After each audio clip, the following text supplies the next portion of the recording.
We have seen that the size of byte is 1 byte or 8 bits, and the byte type is the signed integer. So where the range of byte could be 2 to the power 8, it becomes 2 to the power 7 because 1 bit is reserved for signed bit. So the range of byte is minus 2 to the power 7 to 2 to the power 7 minus 1, that is from minus 128 to 127. Total of 2 to the power 8 values. These values appear in number line in a circular fashion and not linearly.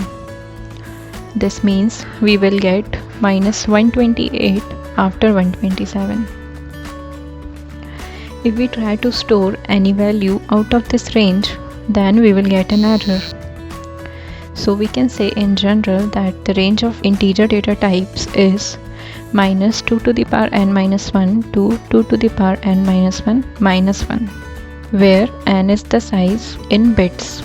For example, the size of byte is 8 bits, so its range will be minus 2 to the power 8 minus 1 to 2 to the power 8 minus 1 minus 1. Similarly, for short, it will be minus 2 to the power 15 to 2 to the power 15 minus 1, and so on. Now, coming to the list of keywords.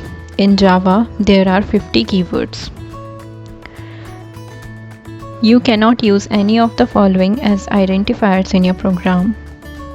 The keywords const and goto are reserved even though they are not currently in use. The keywords which are followed by 2 asterisks are added in version 1.2 of Java, that is strict FP.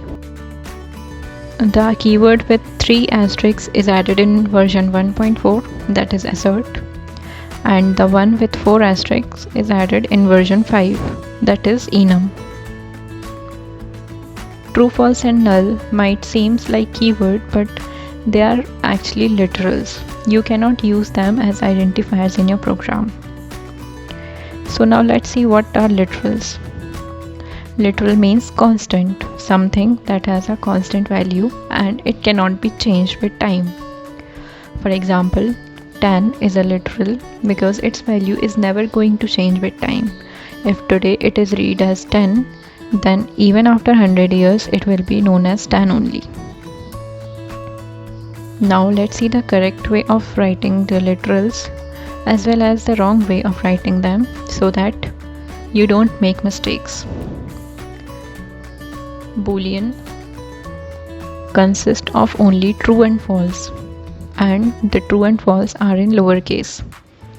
If we write them in camel case or uppercase, then it will be wrong.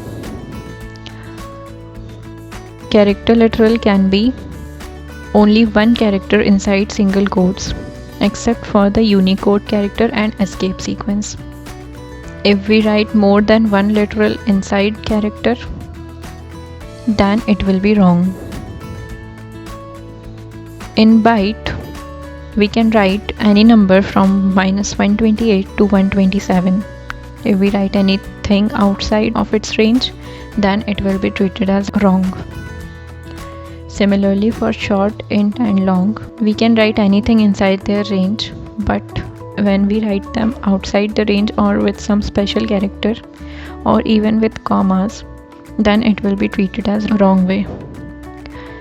Also, long is written with the suffix l, either lowercase l or uppercase l. Float is written with the suffix f, either lowercase f or uppercase f. The decimal point can be used in between the digits, before the digit or after the digit. Notice we cannot use any special character, not even commas, with float or either double. Double is written in the same way except it has no suffix. The literals of float and double are written in almost same way except for the suffix, which is written with float. And we can't use any special character or comma with these data types. Okay, so that's it for today. In the next lecture we will see escape sequence. Thank you.